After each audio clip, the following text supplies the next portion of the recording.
top 5, then you go highest score. Hell yeah. Okay, yeah. What's up, guys? PFC 199. You guys got to hear the curtain pull back a little bit, figuring out the order of the procession today. Let's get into it. You're here with me, Tiki, and Huss, talking about Premier League fantasy for matchday 11 coming up this weekend. Who to pick up, who to sell, who to keep, and who to take a risk on. But before we get into that, let's review matchday 10 fantasy. We're going to review the top scorers of last week. And I say scorers because there are 2 of them tied. One of them is back-to-back top scorer. Last week he had 92. He follows it up this week with 72. He's my cousin from South Africa, literally. Invictus FC, Thorny, absolutely doing work, man. Joined the league late. He's sitting in 81st place still, but he's got 164 points in 2 weeks. That's a hell of an opening. And then the other guy who's tied with him, FC Wombolo. What a name. Absolutely super African name. He's got one of those, Huss, he's got one of those special, like, characters again, dude. How are these guys doing this? Yeah, those icon things. Yeah, man. I mean, look, here's the thing. Kevlar, Marty McFly, he's not telling us. So maybe we can count on our guy, D-Dun. D-Dun. Right? D-Dun. I would guess D-Dun. Yeah, D-Dun. Morodolu. D-Dun Morodolu. Yeah, so Marty's not contacting us. So D-Dun, let us know how we get those icons because everyone should have these. These are nice. D-Dun finishes with 72 points on the game week and 520 overall. He's currently sitting in 24th place and climbing. Huss, let's get into the top 5 for match day 10. Taking the lead, it's just back and forth with these guys. We got Wayne Powell. Wayne's winners. You got 51 points on the week. Got 586 total. That's pretty good. It's not crazy good when it comes down to the entire game, but for our league, he's obviously better than everyone else right now. So well done, Wayne. Yep. Rank 2, we got Kevlar Ravens. We just talked about you with the icon, Marty McFly. You don't tell us how we get that icon, so we're going after somebody else now. Come on, let us know. You get 31 points for the week. You got 572 total. So Wayne had a strong week at 20 points over Marty. So right now he is 14 points on top. So it's a nice little cushion right now. In 3rd place, we got Allah FC, Mohammed Helmi, 42 points on the week. Got 571. So Marty, you're looking at maybe 3rd place if you screw up this coming week because Mohammed is ready to take 2nd place from you. And then only 2 points below him, you got A, B, C, D, E, F, C, Sean Maroney, 54 points on the week. And then dropping a little bit more, but Evan Prosco with Liverpool Rules at 60 points. I'm not going to say his name. His team name sucks. Game week 60 total is 557. That's dope, man. And let's get into the PFC host rankings. Struggle City, man. You got Huss sitting at 23rd and sliding with 35 points on the match day, 521 overall. Al got himself 55 points, sitting in 33rd place, and he's got 503 overall. Myself in 46th place took a bit of a slide, sitting there with 34 points and 482 overall. Fareed climbing above Tom into 62nd place with 47 points and 457 points overall.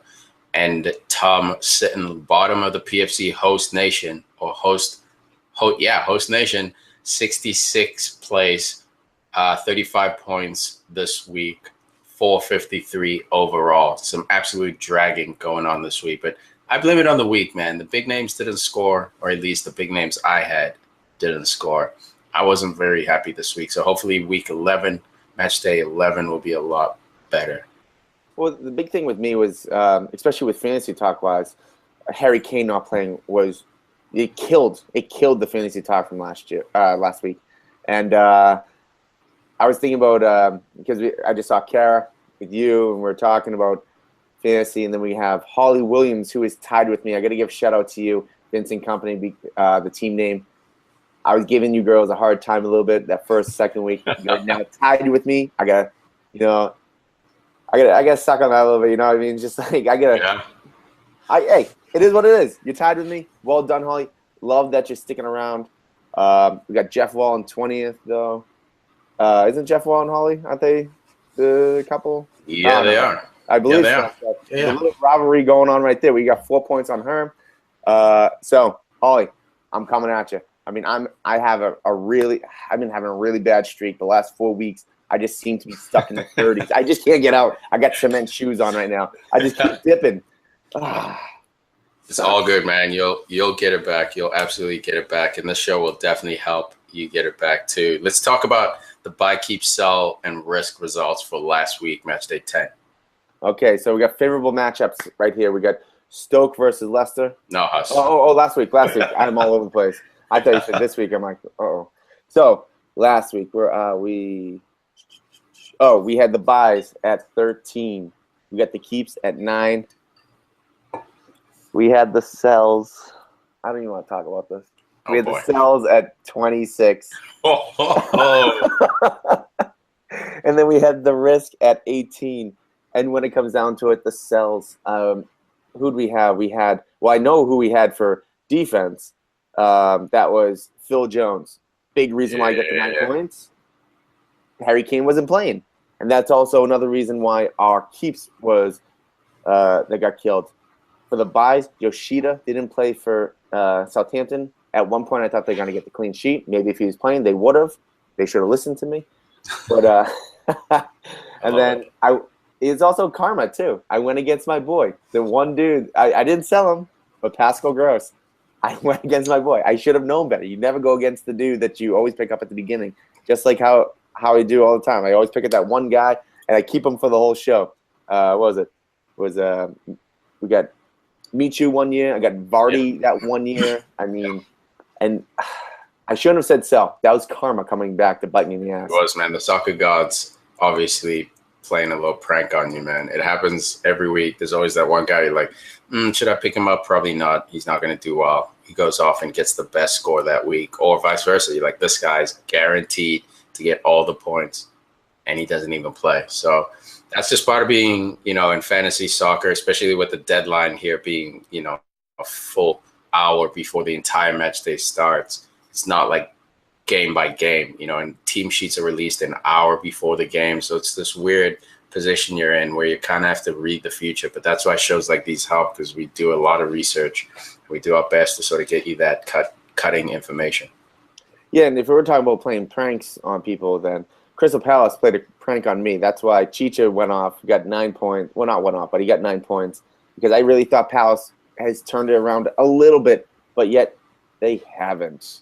Palace is, Yeah, up and down, man, up and down. Let's get into this week, though. Match day 11. That's enough reminiscing of past glories and unfortunate incidents. Let's get into favorable and unfavorable matchups for match day 11. Favorable matchups. We got Stoke versus Leicester. That sort of is a risky pick for favorable matchup, but I like it for the fact that I think Leicester. I don't know. I don't know if it's just because I have a soft spot for them because of what they did a couple seasons ago, and because I love Vardy. It just seems like when they want to score, they will score. When they're clicking, a team of Stoke will not beat them, and I feel like goals will be going in. I like it. West Ham versus Liverpool. Look, I'm not predicting Liverpool will beat West Ham because I think they will, but it's always one of those rocky matchups for Liverpool. But I can guarantee there'll be goals. Spurs versus Palace. Do I really have to even say why? Poor Palace. But you know what? I don't want to say that because last time I did that, I went off on Palace against Chelsea. They ended up beating them, and I looked like a fool. So you know what? Karma is going to bite me in the ass again, probably. Let's just say there'll be lots of goals. Yes. And then it'll be a 0-0 game. Perfect. City versus Arsenal. Look, I know that's a top matchup. I know that Arsenal is a good team. Not when it comes to City. I mean, Toomey, if you listen to all the episodes, Toomey was talking about how he can't wait for Arsenal to give City their first loss. Oh, my goodness. Well, I don't know how they plan to do it. I don't know how any team except Jose's team, and it's not because I'm a United fan, but just I don't know how any of the team can beat City. Maybe Tottenham. don't worry about, hey, Liverpool, they were 1-0 before Mane got that red card. Yeah, So that's a good shot. But when it comes down to Arsenal, look, the defense is in shambles. I mean, they're looking better offensively, but defensively, it's the same thing. Czech's looking older and older weeks on weeks. Yeah, yes. Everton versus Watford. That also is a risk pick, but I think just from what these two teams, I feel like these teams either play low-scoring games or high-scoring games. So I'm favoring that it's going to be a high-scoring game. Both teams are a little iffy at the moment, so that I believe there's going to be some goals. Cool. Unfavorable matchups. We got Huddersfield versus West Brom. I just say that because, look, this is another risky pick because I don't exactly know, but I don't see either team really going off. West Brom, I mean, last year they showed some offensive glory, but this year, not so much. Huddersfield, same thing. Not too many goals for those guys. Newcastle versus Bournemouth. Newcastle, this one I was stuck on. I thought I was going to do favorable because I thought Newcastle was going to get goals, but Bournemouth, they can be sneaky sometimes, but they just haven't had that form yet. Southampton versus Burnley. Both teams, I think, defensively are well. I think both teams, I think they're very similar. Defensively good, offensively a little shaky. And the last one, have to go Chelsea United for unfavorable because this could very well be a 0-0, 1-1, 2-2, 3-3, 4-4. We don't know. What are you playing? Zoomy over there? Zoomy 1-1. But when it comes down to it, wait, they're at Stamford Bridge. So it's not like United's at home where they haven't even let a goal in, I don't think. So yeah, it's tough, man. It's a tough matchup. So I think that it's going to be goals, but I don't know how many. So it could be from a random player too. I feel like these type of games, it's always that random player that gets that goal. It could be from Aspie or Bakayoko. Just a random goal goes in, or maybe just like Juan Mata if he plays. Cool. So let's get into positions. All right, in this section, we're going to talk about which players to buy, keep, sell, or risk this week.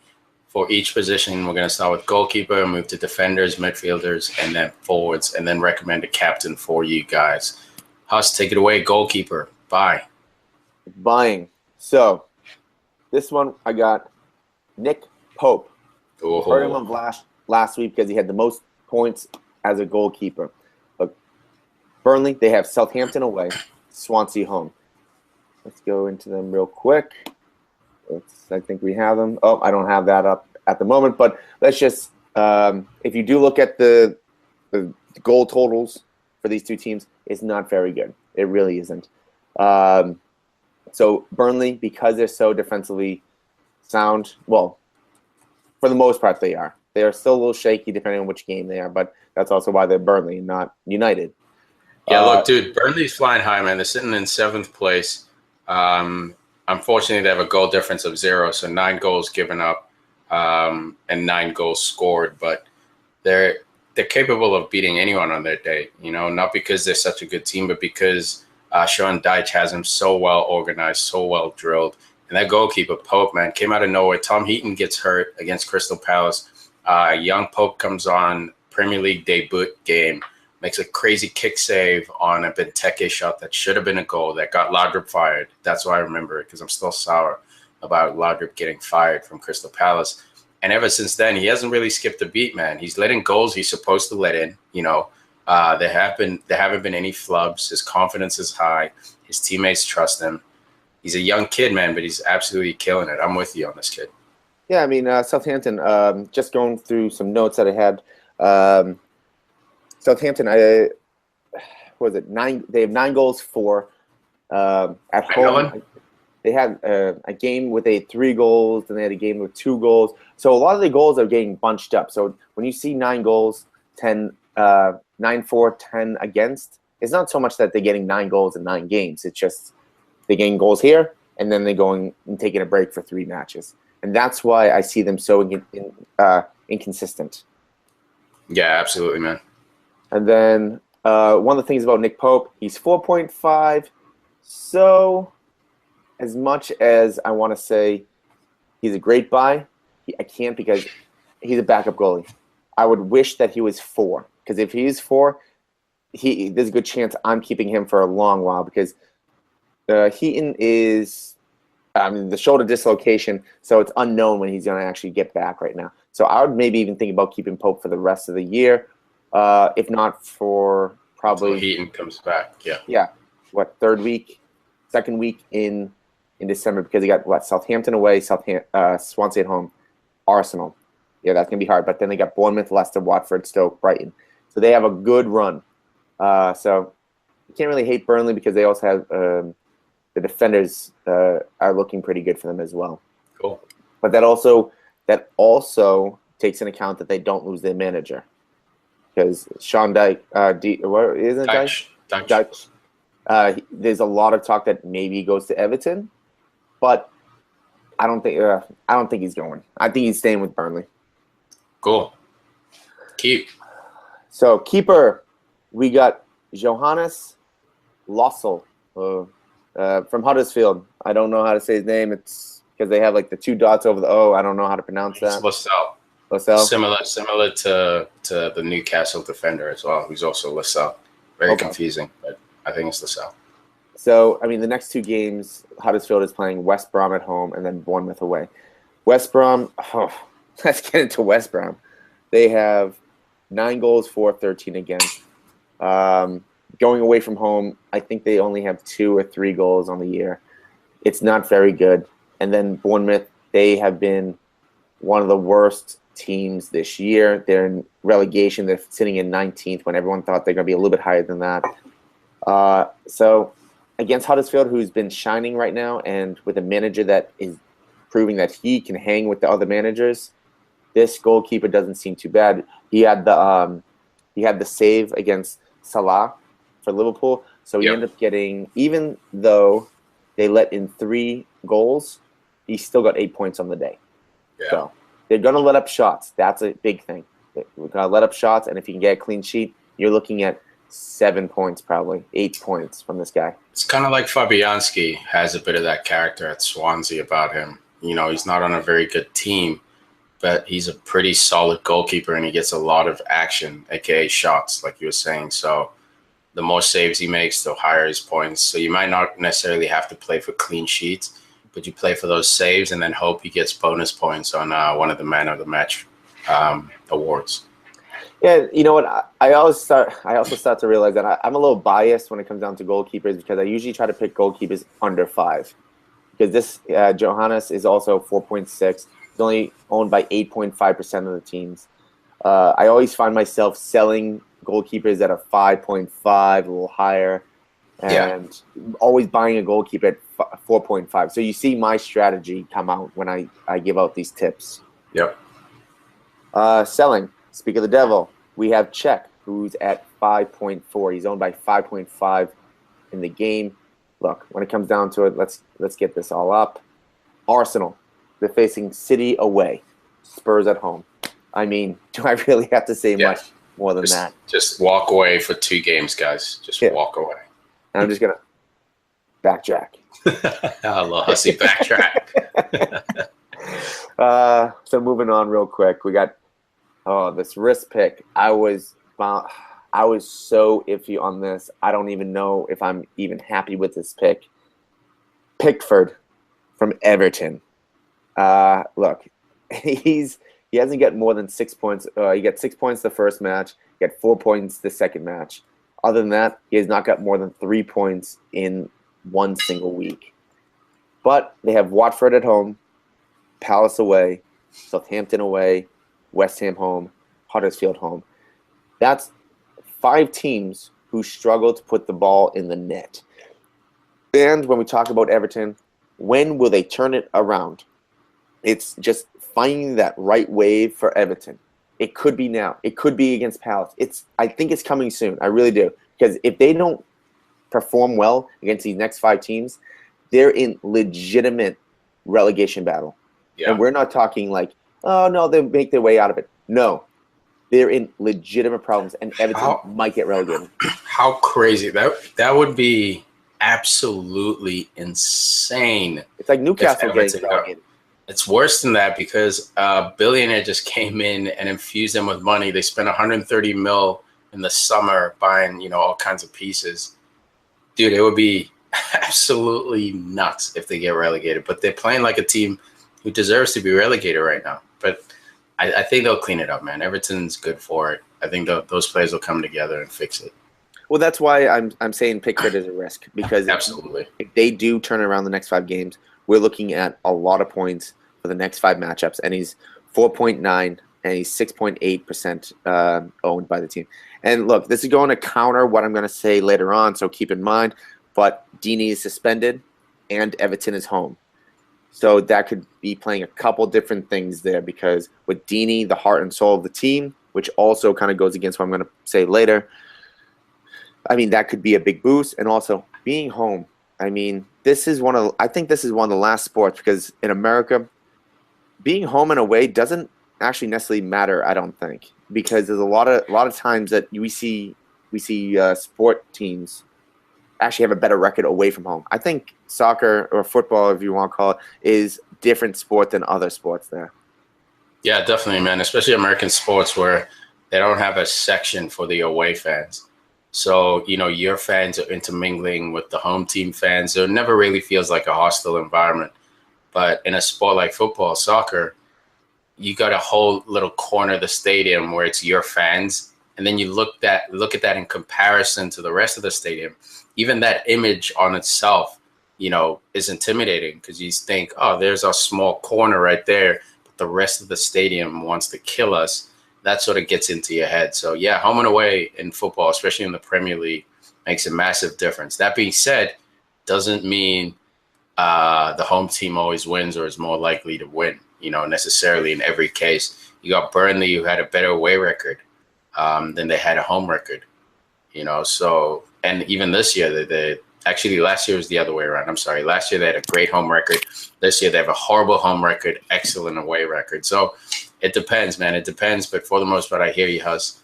Home field advantage does play a bit more of a factor than most American sports. Yeah, and I mean, if you just look at 2 teams, I know they're more of the top teams, but if you look at United and Liverpool, United, I don't think, have let in 1 goal at home, and then Liverpool has let in 1 goal at home.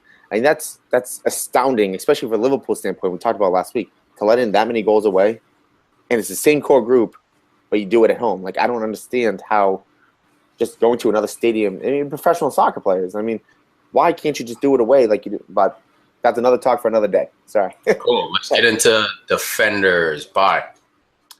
Buying. I mean, I was looking at multiple players on this team because I wanted to go for the cheaper option, as I always seem to. Like, whatever. When it comes down to fantasy, or if you talk to Fried and Al, cheap in life. But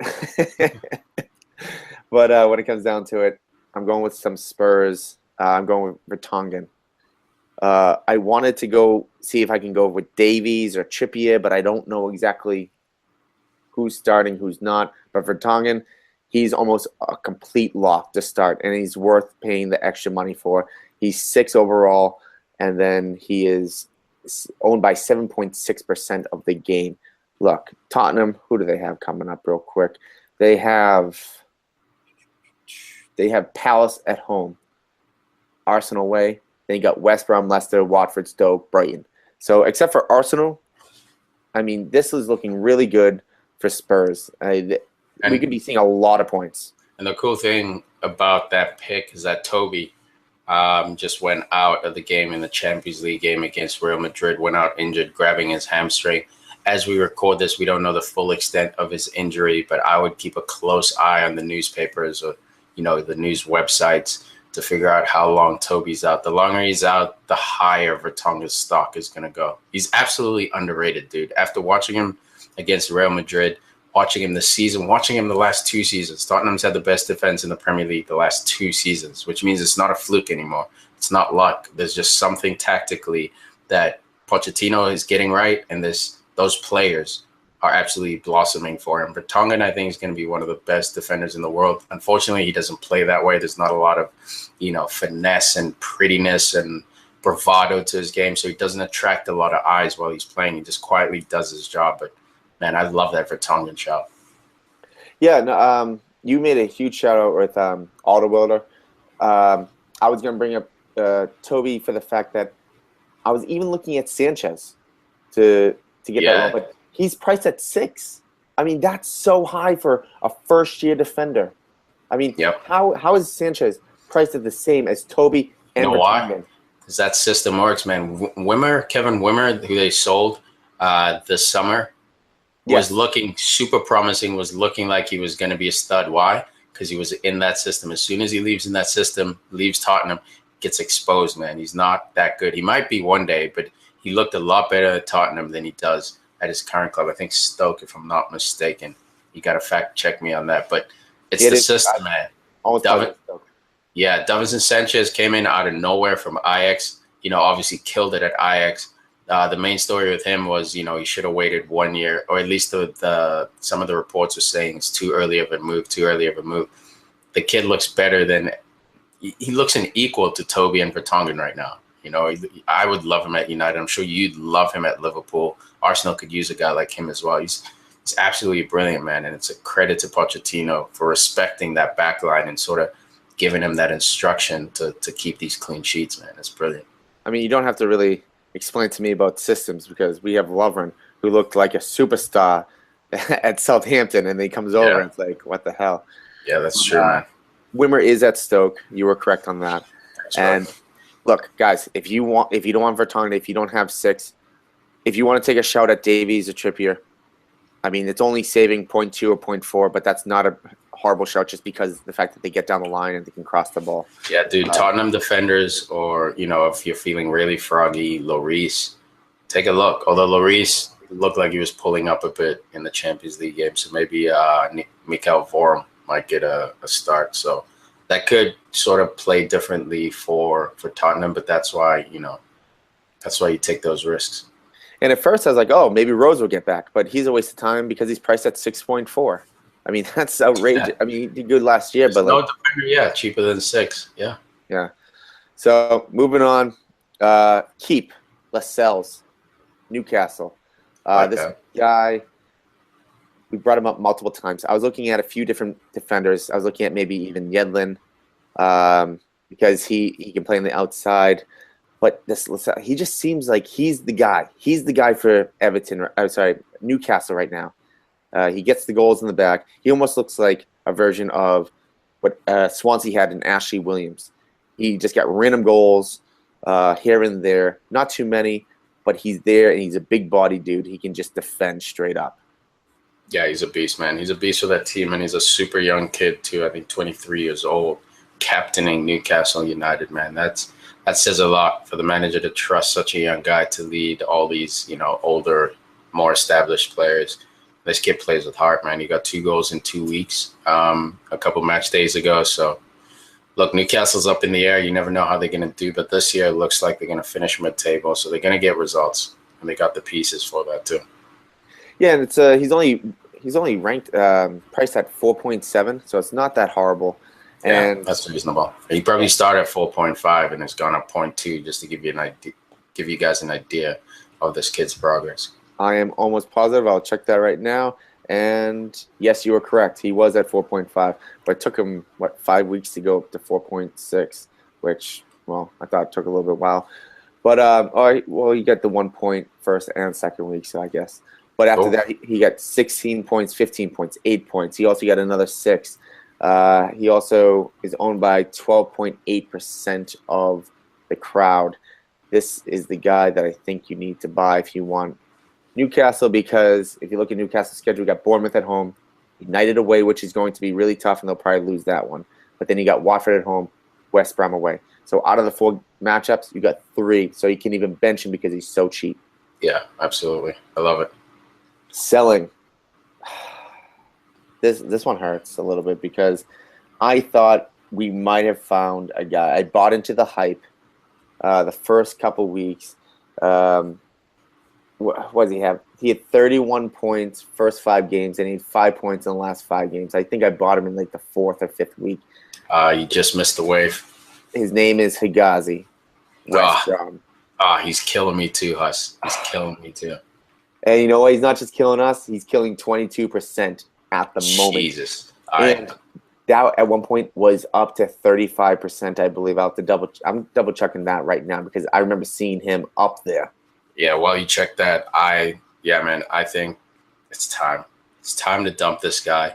And watch, he's going to probably score 2 goals this weekend. But the numbers aren't there to justify it. I've been watching West Brom trying to figure out why this dude is not scoring or or why he was scoring. Is there, does Tony Pulis all of a sudden have center backs attacking? Like, what is going on there? And looking at the team, like, it was just set piece goals. There's not much to his game. Excellent defender, absolutely good defender. But like, as far as clean sheets, I don't know if West Brom are good for clean sheets this year. And as far as goals from that center back position, I don't know if he's good for it this year either. You know what? I'm looking at the selected by, and he wasn't. Look, he was selected by 90,000 first week because no one really knew who he was, and then 500,000, 5,500. So that was there. But after the 5th week, it only went from like 1.4 million down to 1.1 million. So there's still a lot of people. It's actually pretty much 1.2 million that still own him, which I don't understand. We're one of those 1.2, Huss. That's true. Oh my God. What do you mean you don't understand? You're doing it right now. I know. We just have to wake up. That's what it comes down to. Look, me and you, our strategies are pretty similar. I'm a little bit more aggressive about it, but we like to stack up our attacking players and sort of ride the luck with the defensive players. That's what I've been doing so far this season, and it's worked on weeks here and there. But overall, I think I need to start respecting that back line a little bit more, putting in, some 5.5, maybe some 6.0 value players in there. Well, last year I had Alonso last year because he was up the wing, and it was almost like what we saw with Gareth Bale. What is it? 6 years ago when we were doing Yahoo Fantasy, and I think Fareed actually made a shout out for that guy. I was like, oh, he's a defender, but he kept scoring and he kept moving up forward. Pause, man. It's so crazy that people forget that this dude started as a left back and goes to Real Madrid as one of the most expensive wingers in the world. Like, how crazy is that, man? That's an awesome story for him. Well, that's also what happens when you have Olympic time speed on your sprint. Yeah, right. You can't waste that in the back line. Yeah, but I mean, that's the philosophy I have for anyone out there. Defenders, I'm always looking for 2 things with defenders. 1, are they playing midfield or even further up?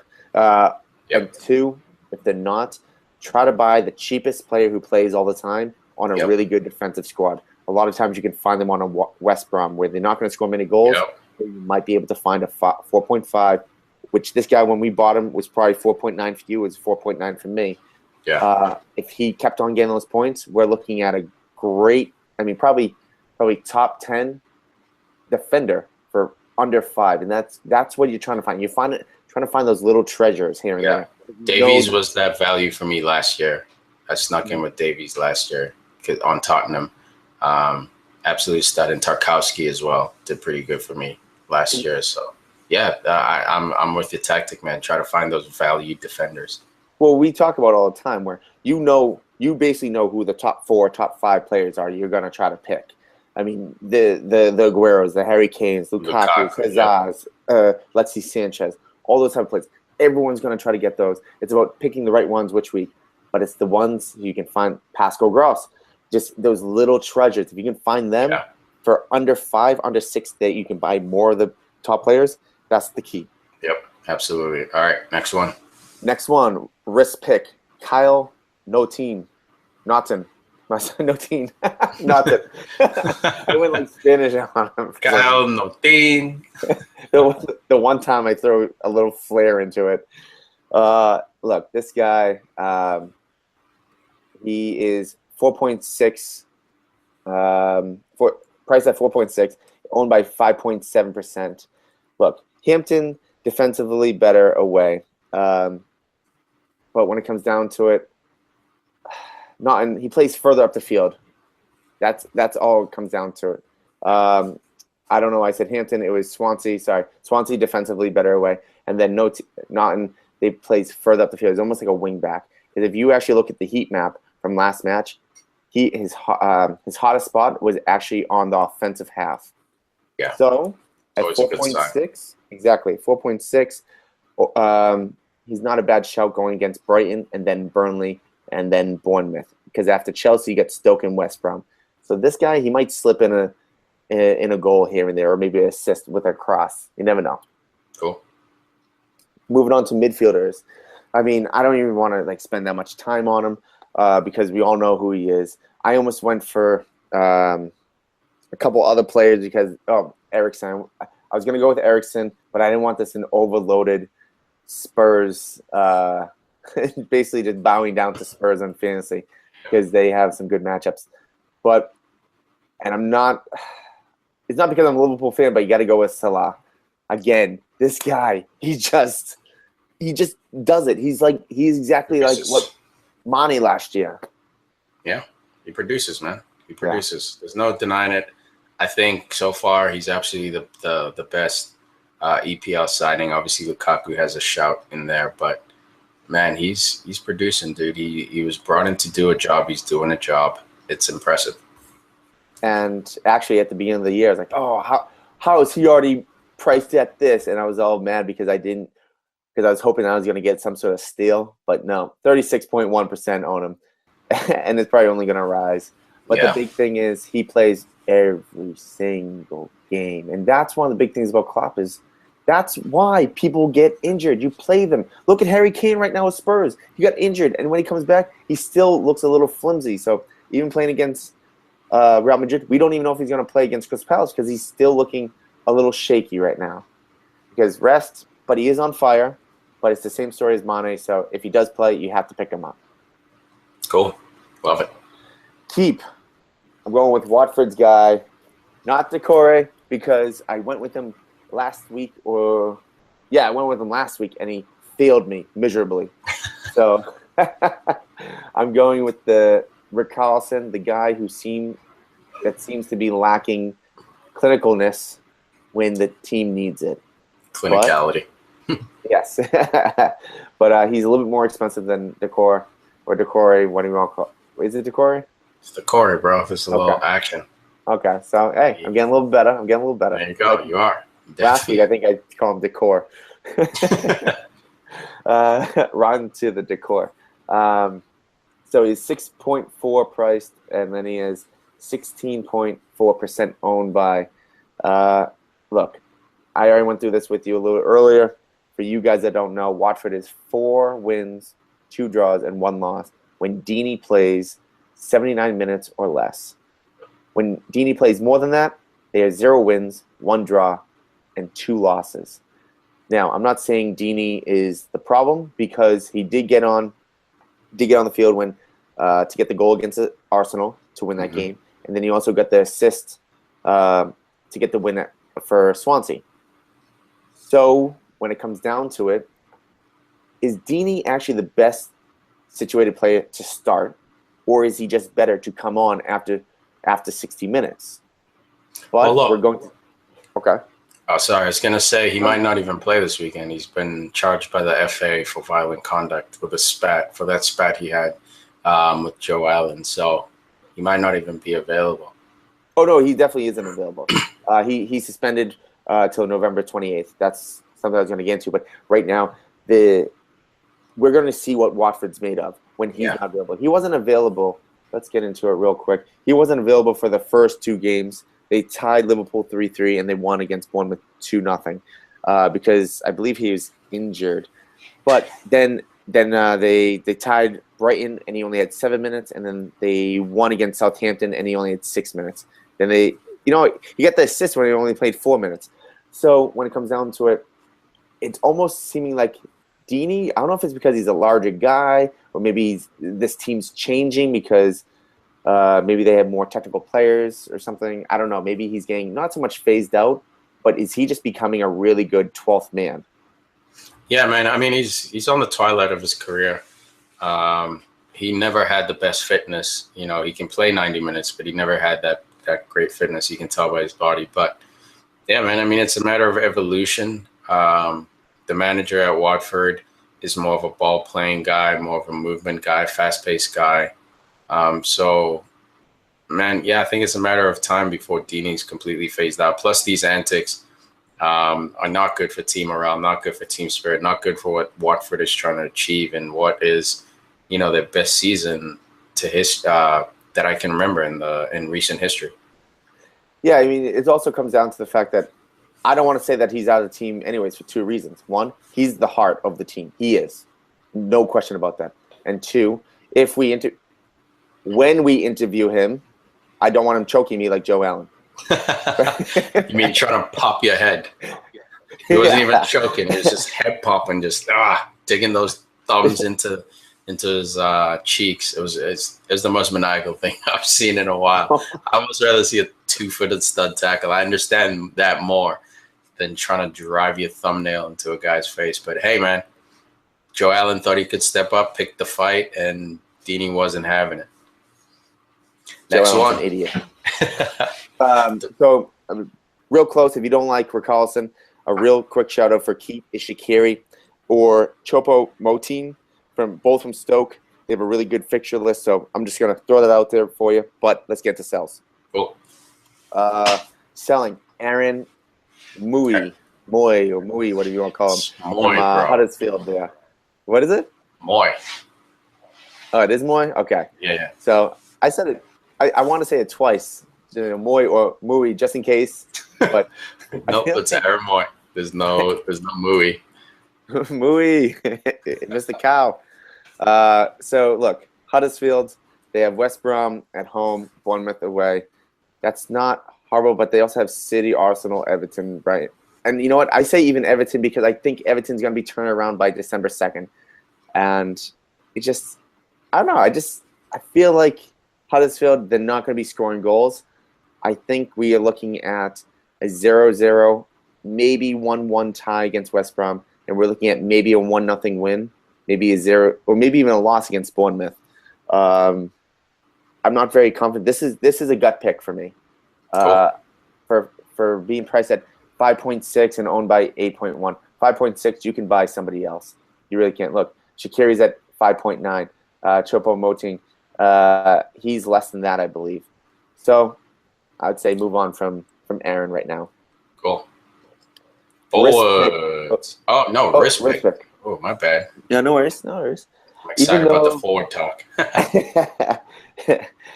Even though that we talked about this guy being priced so well for the talent that he is, because he's one of, if not the best player in the league, it's Eden Hazard. He's risk right now. He's priced at 10.6, which is undeniably outrageously good. He's only owned by 5.2%, but Chelsea are playing Man United at home. I mean, Stamford Bridge, true. We went into United. They haven't let in many, if not any goals at Old Trafford. But United, they're so defensively sound that it's going to be very hard for Chelsea to score. But that's when it gets down to it. When Chelsea and United play, it just seems like Hazard doesn't so much have United's number, but he look last year when we saw Herrera get the red card. Yeah. He just picks at him, and with no Pogba in the middle to just run around, Herrera's there again, so maybe Hazard goes after him again. And you never know. This is one of those games that Hazard might just blow up and get 3 goals. But because it's United, I have to put him as a risk pick. I dig it. Yeah, man, it's tough to predict these games between the top opponents, but yeah, that's a fair shot. That is risky as hell, though. Yes, my next pick. Also, well, we're getting to strikers now. Yeah, strikers, and we're talking buy. And this one is not so much. It's a risk only because I don't know if he's going to play. But honestly, going against Crystal Palace, is there anyone else that we can pick than Harry Kane right now? Yeah, I mean, if he's healthy, again, like we said earlier, keep your eye on the news and the reports. He seemed a little sluggish this game, like Huss was saying in episode 199. He wasn't his sprinting self. Still, played almost the full 90, was very, very active and involved in the game, but was missing that edge. So it's a big game this weekend for Tottenham. Do they necessarily need Harry Kane to win it? No. But they're in a championship run, a title chase. So Harry Kane might be forced to play, and who else better to play than struggling Crystal Palace? Yeah, I mean, if I was Poch right now, look, one of the things that you have to do when it comes down to a top player that just puts the team first, you have to slow them down. We talked about it with Arson, with Alexis Sanchez. If he's hurt with that ankle, he still wants to play 90 minutes. Sometimes you just have to have a talk and like, look, we need you for the long run. Crystal Palace is not the team we need you for 90 minutes. So I would even suggest starting with Son and moving on and maybe bringing him in the 60th, 65th minute if you're tied. Dude, sorry, I was going to say I would love to see Llorente get in there. The few minutes he had against Real Madrid, controlling the ball and laying it off, that would be huge. Yeah, I mean, so right now that's such a risk pick, but I had to do buy because if he plays, no one's even close. No one's even close to being a better buy than that. You have to go for that. Cool. But I think we're gonna say the same thing. Keep looking at. You're gonna say keep for the striker. I was gonna say keep looking at the news just in case, like last week. 2 birds, 1 word. I thought we were on the same page. Almost. We're on the same word. That's kind of cool. That's something, right? That's actually harder to be on the same word with different sentences. Right. Boom. All right. So keep. We already talked about this during the matchups. It's just a little soft spot for me because I just love the fact that he is just feisty. He's a fast guy. He just has a monster boot. Jamie Vardy. He's only 8.6, owned by 14.9. You got Leicester coming in with Stoke, going away to Stoke. Then they got City. Then they got West Ham. Then they get Spurs. Then you got Burnley, Newcastle, Southampton, Palace. So when it comes down to it, he's so inexpensive that you can still keep him for City and Spurs, and you can pick up another midfielder and try to be competitive in that. Because Vardy, if he gets on a hot streak, we already saw it. He literally holds the record for the most goals in a streak for how many games? Yeah, 11 games. He broke Van Nistelrooy's record. And if him and Mahrez start clicking again, we're looking at points galore. Right and it's now. Looking like Mahrez is waking up from his slumber. It's looking like he's accepted the fact that for the next year his life is at Leicester. Next summer, I can almost guarantee he leaves. He's too good for that club. No offense to Leicester and their fans, but he's a different level, man. He's absolutely a different level, and he's showing it in his professionalism. I adore that when I see that in players because, man, most of the time these clubs are paying you 6 figures, maybe 5 if you're not that good. Okay, you wanted to leave, I get it, but you're still like it's a job, you know. It's football to us. It's love, it's passion, but you're still getting paid to do a job. And the last thing you want to see are those grumpy players who refuse to play for the club because they wanted to leave. Berahino is a guy who comes up, recent memory. You know, he absolutely derailed his career because he was stubborn. Now, he had every right to be. You know, you can't be forced to play for a club you don't want to play for. But at the same time, it's like you got decisions to make. So Mahrez, he's taking it in stride, man. I think he's playing for a new club next summer. And I think because of that, Vardy's going to directly benefit from his production. I mean, you saw the assist they got together last week with that brilliant counterattack when Demarai Gray ran it through Everton's heart and laid it off to Mahrez to square it to Vardy. I mean, that looked like vintage Leicester. And I agree with you, Huss. I think that's slowly coming back. But it's not only that, but I mean, I agree with everything you said because you were completely correct. I'm always correct. You're like 99%. No. But it's also last year, we didn't see a team react after a minute of change more than Leicester. Leicester changed everything. They looked like they might have been even relegated, and they just went on a winning streak. Yeah. So right now they have another manager coming in who is a top manager. I don't care if he just got fired last year. He's a top manager in my book. I'm talking. Who are we talking about? Frank de Boer. So he's what, top? I think he's top 15 in the world for me, and that's a top manager for Leicester. So when it comes down to it, if you expect that same type of run, Leicester very well might just start winning games 1-2-0, and Vardy's going to be on the end of a lot of those, more than 50%, I would think. Definitely. All right, and then sell Lacazette. I hate it because I have him in the fantasy draft with the podcast crew. I don't have him in the regular fantasy. He's only priced at 10.4. owned by 13.8%. Look, if you're looking for a cheap buy, just don't buy him right now. In the 2 weeks, he's playing City and Spurs, like we talked about. After that, you got Burnley, Huddersfield, United, Southampton, West Ham, Newcastle. That's when you want to buy him. Maybe not even against – actually, no, those are even hard games. Burnley and Huddersfield, those are also tough games. Yeah, so I'd absolutely. say maybe wait another 5 weeks, go after Southampton, then West Ham, then Newcastle. That's where I think Lacazette's really going to start producing. Because he hasn't been bad at all, but it's just he hasn't been as good as other forwards. I mean, it's just supply and demand when it comes down. Well, not supply and demand, but hot hand. Yeah, hot hand, survival of the fittest almost. Because I talked about like the 5 forwards that you can't really go wrong with, and him and Gabby Jesus are almost 4 and 5 because they haven't been as good as Aguero, Lukaku, and Harry Kane. So after that, we have risk. This might be the risk of the week.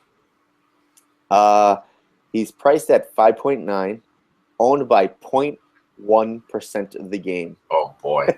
Oh boy. This is a mess. 0.9, not even 1% of the people playing own this guy. 0.1%. Wow. How far down did you have to scroll your mouse to get down to him? I didn't have to go very far because I knew who he was, and I've been watching him. Look, I have a soft spot for this guy too, and I talked about him this week. But with Josh King out right now and Afobe being a little hurt, and maybe he's 75% right now with a groin injury, and Defoe, he just gets subbed off. He just gets subbed off at halftime. Yeah. So we might see the reemergence of Callum Wilson from Bournemouth. Ooh, I like that. I like that. This guy produces when he plays. I mean, when he plays for Bournemouth without injuries. But again, he's Bournemouth's version of Sturridge, Daniel Sturridge. Yeah, dude. I mean, he plays, he does well. 3 weeks, 4 weeks. That 5th week, he pulls up for a hammy or pulls up for something. It's like, it's too bad because I really believe in this type of player because I really do like him. I do have a soft spot for him. I think that he did so much for Bournemouth that he deserves by the soccer gods to just stay healthy for one full season, see if he can get a huge contract somewhere. But right now he's only priced at 5.9. So I mean, it's not a horrible shout for price standpoint, but don't expect him to play more than 60 minutes. So I could very well see. I could even see Defoe playing 60 and Callum Wilson playing 30, or all the way around. That's why it's the risk pick. You don't know.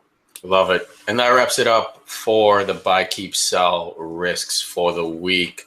Let us know if you have questions, comments, you want to get involved, you wondering who you should play, who you should pick up.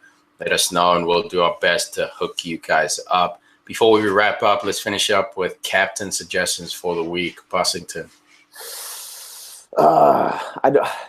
I feel like we do this every week where I always hate to be the cliche dude. And you're like, just pick the right person. I'm going with Salah.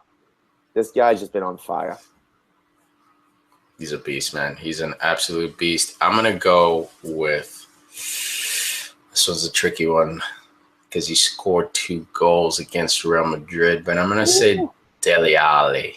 Dele Alli. I think if you have him, captain this kid. He's a little warm right now. He's finally match fit. He's starting to score goals. This kid scores in bunches. Look, I hope he gets goals this weekend. If he's on my team, I'm captaining this kid. Oh, I like that shout. You know what? As we've talked about before with City, you have to have 3 players from City in your team. Good shot, bro. But you know what? I mean, have 3 from them. Might even have 3 from Spurs. Have 6 players between City and Spurs. I know you're going all in. But Let us go all in. But you know what? It's not a bad all in to go on, dude. Oh, man, because they're so good. Yeah, Pepper and Lukaku in there. Maybe Morata if he gets warm. Sanchez or Hazard. Well, everyone else is City and Spurs. 6 players of the 11. Lukaku and Sanchez you might not be able to afford because you might have Harry Kane. So Morata, Hazard because he's 10 point, whatever. Just buy Rangel in the back line. I think he's 3.9 right now. Just go all out attack, dude. All out attack. Buy like $3 defenders who never play, and then just hope the other guys carry your team and make up for those guys who aren't playing. Yeah, just buy that dude. Right. Buy the shittiest guy that never plays the goddamn game. But I guess at the same time, I did read an article that said, like, if you just picked the right team and the right captain every week, you would never had to make a sub, and you would have won the entire Premier League, PremierLeague.com fantasy, the proper game, as they say. You would have won the whole thing last year if you picked the starting 11, the correct starting 11, and the right captain every single week. Yeah, and by starting 11, they mean like on day one, you just pick that 11 and never make a trade the rest of the season. You just pick those 11 guys, and there was a team that could have done that and rode all the way through. So, Or substitution. Or substitutions. Yeah, having the right bench as well. So, yeah, man, it's not necessarily a game of picking up every week. That's why they give you one transfer per week, because they want you to adopt that long-term thinking. That's why when Huss gives his brilliant analysis, he'll talk about matchups and what's coming up the next 4 or 5 games around the corner. So that's something you got to factor in. Example, this past week, I picked up Lacazette for Kane when I found out Kane wasn't playing. Captain Lacazette, it blew up in my face, but that's fantasy. That's fantasy life, man. You're making all these moves trying to get those 60, 70 points every week. So we definitely appreciate you guys listening to the show. We appreciate the support. The numbers are going through the roof, iTunes rankings, all that good stuff. Please keep supporting us. Let us know if you have questions. Tell your friends to join. I think, man, I keep saying we're going to close this league. I think I'll buy you guys another 1 or 2 match days to get in there. We want to make sure everyone's involved, everyone's having fun, everyone's having a blast. So thanks for listening, guys. Bus, anything else? I mean, it's one of those things where I'm just getting beaten up in this league. I just keep leaving like anywhere between 10, 15 points on the bench each week. So it's there. I'm coming for you guys. Don't you worry. I don't care what place I'm in. I'm only 60 points behind. I mean, that's just one good triple captain away from being in the lead. It's all about match day 38, where you are on that day. So, yeah, we're going to have ups and downs, good weeks, bad weeks. But we're in it for the long haul. And on match day 38, we'll see exactly how we did. Thanks for listening, guys. We will catch you on the next episode.